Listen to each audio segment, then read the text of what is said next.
Vous allez voir donc le long métrage qu'on a réalisé cet été, on a co-réalisé avec Mathieu Jargot, pardon. On tenait à remercier tout d'abord la Manufacture qui nous accueille ce soir. C'est grâce à monsieur Jean-Sébastien Guidon qu'on peut être là ici ce soir, donc on les remercie pour tout.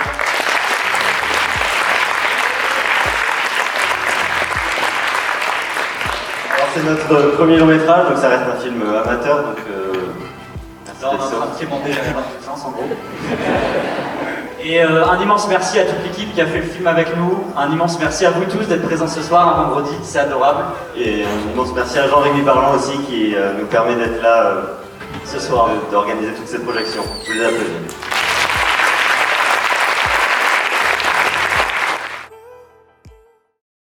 I look and stare so deep in your eyes.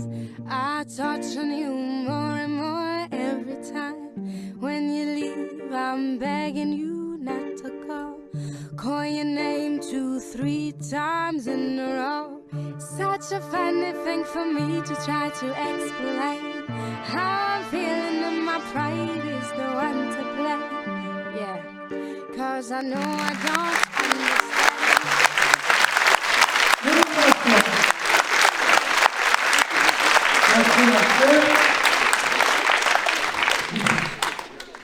Justine, Lucien et Denis. Merci beaucoup. Alors, la première chose que je voulais dire, vous disiez tout à l'heure, on va réclamer votre indulgence, c'est un film d'amateur. Alors, vous n'avez pas réclamé notre indulgence, vous avez réclamé notre admiration. C'est pas tout à fait pareil, parce que finalement, c'est pas un film de débutant. Vous avez dit, c'est un film d'amateur. Non, c'est un film de 2 jeunes cinéastes qui commencent, pas qui débutent, mais qui commencent, qui vont construire quelque chose. Je veux dire, d'abord, c'est un vrai film de cinéma. C'est pas des jeunes lycéens qui se mettent à se dire, oh, bon, on va prendre une caméra, on va prendre 2, 3 copains acteurs, et puis on va faire un film sympa entre nous pour montrer qu'on aime. Non, c'est pas ça du tout, c'est un vrai film de cinéma. Je veux, pour le prouver, d'abord un travail sur la lumière, qui est tout à fait extraordinaire. Ces espèces de lumière à contre-jour, comme ça, où on est dans la tête des personnages. Un travail du cadre qui est tout à fait remarquable. Une maîtrise de l'image, une maîtrise de la photo. Le cadre, il est plein, et le cadre, il raconte quelque chose, une intuition de la musique, qui ne fait pas de paraphrase du film, mais qui permet d'enrichir le sujet, et puis des acteurs absolument magnifiques, il faudrait les applaudir encore plus fort. Ma première question, c'est comment est né ce film, bien sûr, comment on écrit à deux, comment on l'a... Oui, à Dieu, oui. Ils ont écrit à Dieu, oui. C'est un peu ça aussi. Comment on écrit à deux, comment vous avez construit le film et comment s'est fait le choix des acteurs? Alors, l'idée déjà part d'une idée de plan, d'une idée de musique surtout, je pense au début. Moi, l'inspiration me vient d'abord avec la musique et suite à ça, on a une idée de plan, une idée de réplique, des fois qui mène à une séquence et après qui mène au film. Donc on va peut-être du plus petit vers le plus grand. Et on commence l'écriture, on se laisse porter d'abord par par la musique pendant l'écriture, et puis vient le réel travail du scénario, qui est les dialogues qui amènent l'histoire et qui définissent les personnages. Voilà, si tu... Et pour le choix des acteurs, c'était une évidence, ils sont beaucoup trop forts. Évidemment. Non, bah, ça s'est fait avec un casting, c'était tout à fait classique finalement. Ça n'est pas incroyable. Une story Instagram. Ouais, c'est vrai, on les Ça a part trouvés de sur là, une story souvent, on Instagram. l'oublie. Et ça, c'est fort. Et comment vous avez vécu tous les trois ce film, cette expérience, ce travail? Parce que c'est un vrai travail, quoi. Moi, c'était mon premier tournage, vrai tournage aussi gros. Ce ne sera pas le dernier. J'espère, parce que j'aimerais beaucoup continuer là-dedans. Et c'était vraiment une superbe expérience. J'ai rencontré des personnes géniales grâce à ça. Et ça nous a amenés ici aujourd'hui, donc c'est stylé. Et merci à vous pour ça. Merci à vous trois déjà. Bah, c'est assez fou. Déjà, c'est un peu étrange le métier d'acteur, comédien, je sais pas. On est là et d'un coup on est là. Et je me dis, il faut être quand même un petit peu taré pour aimer se regarder comme ça sur un écran. C'est une expérience assez dingue, bien sûr. Parce que, comme tu l'as dit, on rencontre des gens qui vont nous marquer, qui nous marquent et qu'on va pas oublier.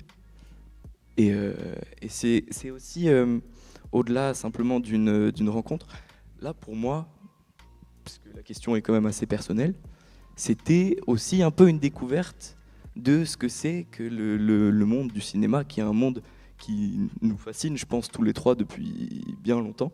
Et donc c'est un peu comment on entre un peu dans le début de ça, et surtout pas y entrer par la grande porte, mais par la porte de jeunes comme nous, qui se sont ouverts et ont créé un peu la porte eux-mêmes. Ça, je trouve ça plutôt cool. Donc merci tout le monde. Voilà. Alors pour ma part, je pense ce qui m'a beaucoup marqué, c'est de faire un film entre jeunes et voir comment Mathieu et Mathieu ont réussi à se débrouiller pour faire quelque chose comme ça à partir de pas grand-chose au final, parce qu'il n'y avait pas d'énormes moyens. Le film, il n'y a même pas de moyens, je crois. Alors du coup, le cachet. Merci papa et merci maman. Non, mais voilà, c'est une très belle histoire, au-delà d'un film, c'est une très belle histoire d'amitié. Voilà. Et comment on écrit un film comme ça? Qui décide de quoi? Comment sont les débats entre vous?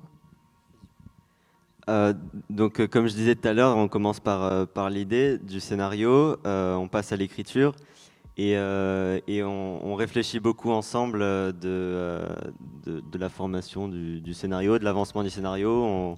On se voit beaucoup pour poursuivre tout ça. Après, c'est un peu ce que j'ai dit tout à l'heure, on essaie de partager les idées pour... des fois, si on n'est pas d'accord sur une idée, on va essayer d'argumenter pour trouver la bonne et rester dans le chemin du scénario sans dévier sur un autre chemin. Non, c'est ça, c'est exactement ça. Et puis, en fait, c'est-à-dire qu'au départ, on a des idées, donc on essaie de les écrire, on essaie de faire le squelette. Et après, Mathieu va les écrire, en fait. Globalement, c'est surtout lui qui écrit. Et donc une fois qu'on a une première ébauche, on en rediscute, évidemment, comme il a dit, en fait je répète, on en discute, on écrit les dialogues, on le travaille ensemble, il réécrit, il travaille de son côté, on reprend et on fait ça jusqu'à ce qu'on soit à peu près satisfait de ce qu'on est. Je suis frappé par le fait que c'est une image juste plutôt que juste une image. Il n'y a pas de...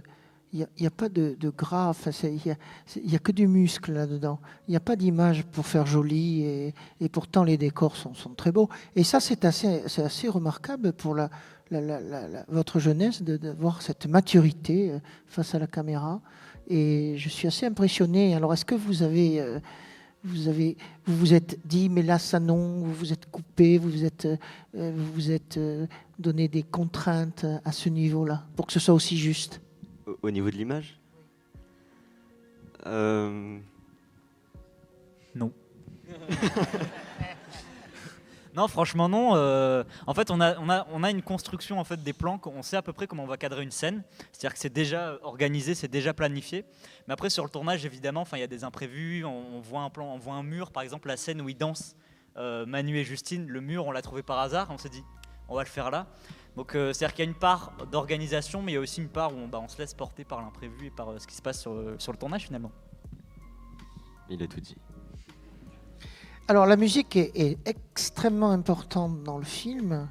Et comment vous l'avez choisie et comment vous êtes arrivé à l'intégrer justement au récit? Alors, la musique, comme je disais encore au début, je dis tout au début, c'est quelque chose de très important pour moi et c'est ça qui donne l'émotion et qui ajoute de l'émotion à l'histoire et aux séquences. Et ça fait partie de l'écriture aussi et ça donne une certaine liberté, notamment dans les plans de course, quand il court. J'y mets beaucoup d'énergie dans le choix des musiques et dans la composition par certaines personnes. Et maintenant, peut-être que c'est... J'avais encore une dernière question. J'allais vous donner la parole, pardon. Je vais vous la donner aussi. Comment on s'attache beaucoup aux personnages. C'est ça qui est très beau dans ce film, c'est que vous arrivez à les incarner. Vous les jouez pas seulement, vous les incarnez. C'est-à-dire qu'on croit vraiment que ce sont eux, quoi, que vous êtes les personnages. Et comment justement on s'incarne comme ça, et puis comment on fait pour justement permettre aux gens de s'attacher comme ça aux personnages? Pour ma part, je pense avoir pas essayé de chercher des choses pour créer un personnage, mais justement d'enlever des codes sociaux, tout ça, et au final... je pense que c'est juste la manière dont je me comporterais s'il n'y avait personne autour pour juger. Et c'était plus un travail de déconstruction que de construction, je pense. Avoir l'air bête, je pense que là, ça marche assez. Sinon, dans la construction du personnage même, moi, je me suis dit, ce personnage, il est quand même assez proche de moi. Un petit garçon qui tombe amoureux et que ça marche pas. Ça peut arriver dans une vie, tu vois, c'est pas... on va en parler plus tard. Mais et je me suis dit, comment on va arriver à ce résultat sans donner un aspect trop dramatique qui parfois peut poser problème. Et ça va être simplement de se dire, à partir de moi, ce que je suis, comment est-ce qu'on arrive à quelque chose qui est différent, mais quand même qui revient quand même à moi. C'est pas très clair, mais... Tout à fait, si. Et moi, je sais pas, mais j'ai envie de dire que j'ai essayé d'apprendre à la connaître, de connaître comment elle réagirait, comment elle vivrait les choses. Et je pense que c'est un peu pareil, j'ai beaucoup de points communs avec elle, notamment la passion pour les chevaux. Et ça m'a beaucoup aidée. Et ouais, je pense que je me suis laissée porter par l'histoire, par elle et par mes camarades qui m'ont beaucoup aidée aussi. Mathieu Louis, qui est surtout à la direction d'acteurs. Ensemble, on utilise beaucoup les techniques de nos deux grandes professeurs de théâtre, Alice Mora et Isabelle Lusignan, qu'on peut applaudir. Il dit pas ça parce qu'elles sont là. Hein. Non, rien à voir.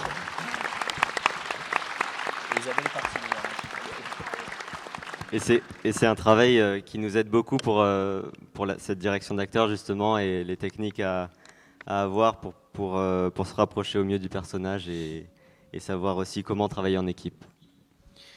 Est-ce qu'il y a des questions alors? Je suppose que oui, ou des réactions, tout simplement, des ressentis. Monsieur. Oui, alors je voulais savoir quelle a été la scène la plus difficile à jouer. Ouais, mais ils savent pas la 118, donc c'est c'est celle que vous avez vue. Non, c'est la dernière séquence. C'est celle où on court sur la route et qu'après on discute tous les deux. Qui a une préparation surtout qui était difficile. Une galère immense. Beaucoup de vent. Et c'était la plus dure parce que ça devait être un peu le clou du spectacle, donc il fallait pas que ça paraisse faux. Et donc si là ça marchait pas, si cette scène-là elle marchait pas, ça aurait laissé un petit goût amer, je pense, aux spectateurs et même à nous. Du coup, j'avais une question par rapport à la fin du film. On voit au moment où Léo va crier son amour. Est-ce que c'est un remords ou en fait il ne l'a pas dit et du coup il le regrette postérieurement, ou est-ce que il l'a vraiment dit? Qu'en penses-tu? Moi, je pense que c'est un remords posthume. Mais c'est l'interprétation après. T'as Ok. tout dit, c'est une histoire d'interprétation après. On n'explique pas trop ce qui se passe finalement, tu vois. On n'a pas essayé de dire, bah là, non, il a des remords, non, là, on laisse faire un petit peu, tu vois. C'est comme tu le sens, comme toi, tu le vois. Ok. Ah, il est bon, il est bon. Je sens que t'es déçu, je suis désolé. Bonsoir et en tout cas félicitations à tous. J'avais une question au sujet des personnages. On s'attache beaucoup aux personnages, comme vous l'avez dit. Alors, est-ce que ces personnages vous ont été inspirés de personnes proches de vous, et notamment, par exemple, de par leur prénom? Leur prénom, non. Des personnes proches de moi, je m'en inspire un peu. Encore merci à Alice Mora, Isabelle Lusignan. Je regarde beaucoup les personnes autour de moi et c'est ça qui m'inspire pour créer les personnages. Mais des personnes proches de famille ou d'amis, je vais dire pas forcément, mais on s'en inspire pour quelques traits du personnage. Monsieur. Oui, bonsoir. Moi, je voulais savoir comment vous faites le montage. Est-ce que vous partez avec un storyboard qui est vraiment déjà très précis, ou est-ce qu'en fonction en fait des tournages, vous faites le montage a posteriori? Le storyboard, l'idée des plans, de l'enchaînement des plans, il est écrit sur le scénario, il est tracé. Mais bien sûr qu'au montage, merci à Guy Astic, mon professeur de cinéma. Et c'est pas parce qu'il est là ce soir toujours. Il est dans la salle. C'est parce que j'ai. Il est où, monsieur Astic? Ah, il faut monter ma moyenne. on peut l'applaudir. Il vient d'écrire un livre magnifique dont je parlerai tout à l'heure. C'est le montage, c'est une troisième écriture.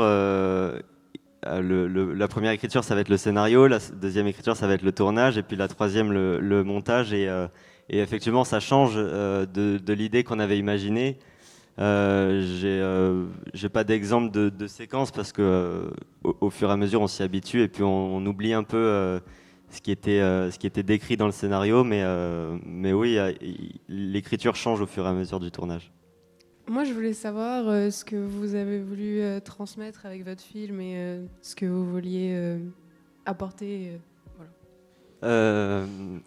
Je remercie. Non. D'abord, les émotions, c'est, je pense, le but principal du scénario est de vouloir raconter une histoire, et on a envie de toucher le plus de monde possible en prenant des sujets qui apportent de l'émotion, avec le cheval, l'autisme, tout ça. Tu peux répéter ta question?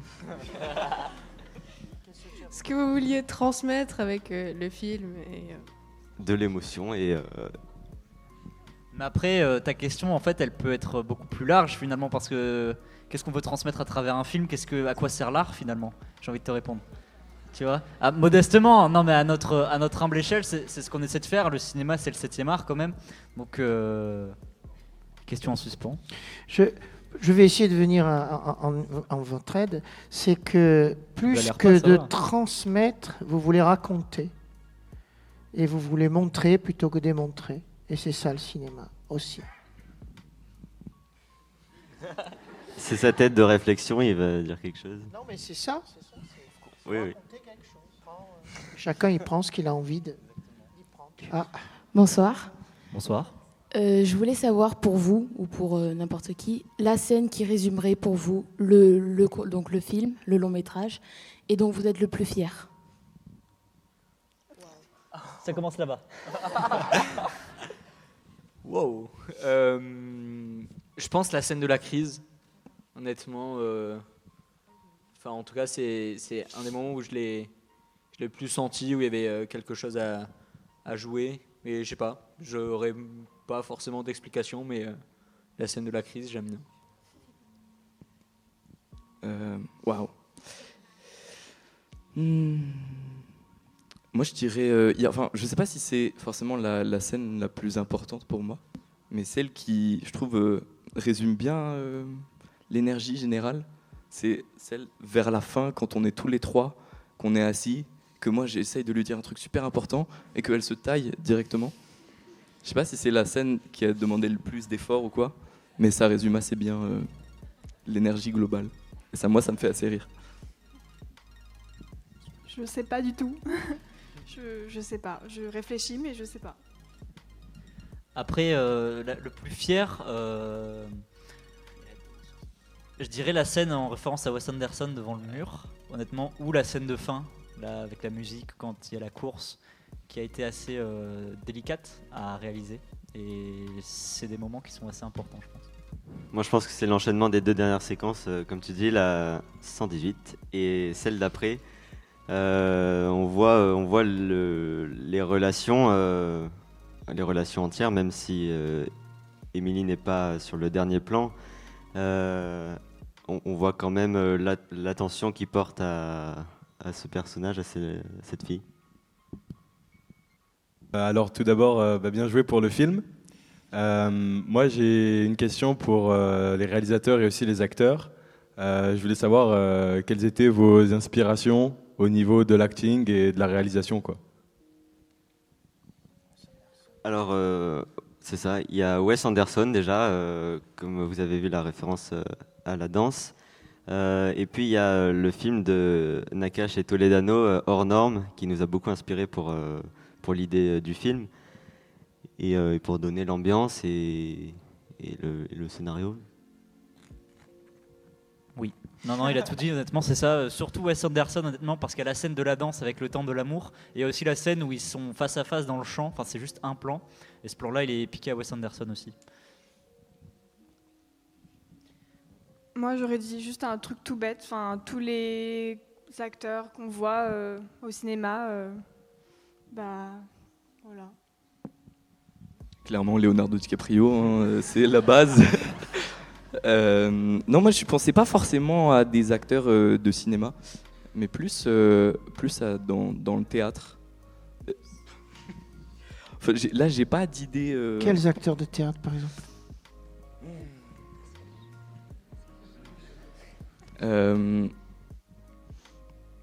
Le grand frère de Manu.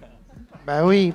Avec qui j'ai joué sur scène et qui est un très bon comédien qui me fait un peu peur, mais qui est un très bon comédien. Et c'est un peu dur parce qu'on a des énergies qui sont très très très très différentes. Mais justement, c'est ça qui est intéressant aussi quand on joue quelque chose, c'est de s'éloigner aussi de ce qu'on est nous-mêmes. Et voilà. Bon. Pour ma part, déjà Wes Anderson, grande référence, mais au niveau du jeu, je pense Jean-Pierre Léaud qui fait partie de mes acteurs et préférés au monde et qui m'a donné envie de faire ça. Voilà.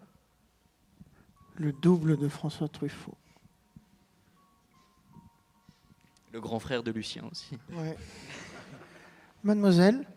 Pardon. Ah, excusez-moi madame, je n'avais pas vu que vous aviez le Je micro. voudrais juste vous demander à quoi correspondent les flashbacks du moniteur dans une voiture. J'ai pas compris. Parce qu'on ne sait pas qu'il est blessé à cause d'un accident de voiture. Avec le recul, c'est vrai que ça peut ne pas être très clair. C'est très rapide les flashbacks et on n'arrive pas bien à... C'est vrai que c'est une remarque qui est assez souvent revenue, on n'a pas été très clair là-dessus. Et c'est vrai qu'en fait, à la base, ça partait surtout du sentiment qu'on avait la volonté de ne pas expliquer ce qui se passait en fait, parce que pour nous, c'est assez insupportable quand un film vous explique ce qui est en train de se passer par les répliques ou peu importe. Et du coup, on a essayé vraiment d'en montrer, d'en dire le moins possible. Et malheureusement, on est tombé juste un peu dans l'extrême inverse, c'est que ça peut paraître parfois un peu flou, effectivement. Donc ça vient de là. Après, comme vous l'avez dit, accident de voiture, effectivement, il boite. Corrélation. Baf. Mais oui, on sait que ça n'a pas été très clair là-dessus. D'autres questions? Ah, mademoiselle. Moi, c'est pas vraiment une question. Déjà, bravo. Et j'ai trouvé ça drôle que vous parliez de Wes Anderson parce que je me suis vraiment fait la réflexion pendant le film. Et il y avait un plan, pas forcément sur le mur jaune, mais quand elle sort de sa maison et que le crépi est un peu rosé, ça m'a vraiment fait penser à ça dans ces plans super colorés avec des bâtiments un peu loufoques. Et du coup, j'ai trouvé ça dingue que vous en parliez juste après. Merci, oui, c'est symétrique aussi et ça correspond au film de Wes Anderson. Si vous me permettez, à propos de Wes Anderson, si vous allez voir le Tartuffe au Jeu de Paume au mois de mai, il y a un acteur qui s'appelle Nicolas Avinet et qui vient de tourner 2 films avec Wes Anderson. Donc il est très accessible, vous pourrez même aller le voir et lui demander des explications là-dessus. Et moi, c'est l'anniversaire de mon père aujourd'hui. Et oui, et oui. J'étais obligé de le dire. Voilà, joyeux anniversaire. On va l'applaudir. Ça lui fait quel âge? J'étais un peu piqué la vedette ce soir, je suis désolé, mais c'est ton anniversaire. Et comme le monde est petit, j'ai eu sa grand-mère comme prof d'anglais. C'est pour ça qu'on est là, d'ailleurs. Et ça, je ne le savais pas, je l'ai su qu'après. Quand j'étais petit. Et est-ce que tu parles bien anglais? Non, mais c'est pas de sa faute à elle, c'est sa faute à moi. Moi, je voulais juste prendre le micro pour vous féliciter. Je vous trouve beaux, tous les deux, beaux dans votre intelligence, dans votre binôme qui ne fait que s'affiner, se préciser, continuer de travailler et d'avancer dans votre recherche d'images, de poésie, parce qu'il y a plein de moments très poétiques dans ce que je suis un peu émue, parce que voilà, je suis très très heureuse d'être là et d'avoir vu ce travail. Je peux me permettre de vous dire ça parce que j'en ai vu d'autres aussi. J'ai eu la chance de voir d'autres choses que voilà. Donc bravo et puis encore. Merci. Merci beaucoup. Merci beaucoup, merci à tous.